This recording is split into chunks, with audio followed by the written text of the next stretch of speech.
অন্য মায়ের কাছে শিশু আসতে হবে রেখে, দূষণ ভরা শহর ছেড়ে সবুজ শ্যামল গায়। মুহাম্মদকে নিয়ে গেলেন দুধমা হালিমায়।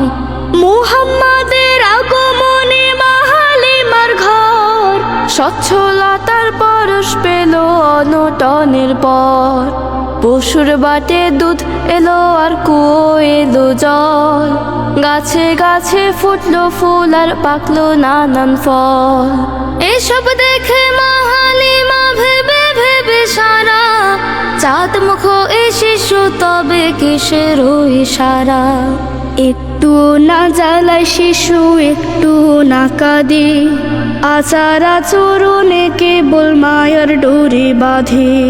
বলছেন শিশু নয় সাধারণ, অন্য শিশুর মতো, মা হালিমার মন সারাক্ষণ শিশুতে হয় রত।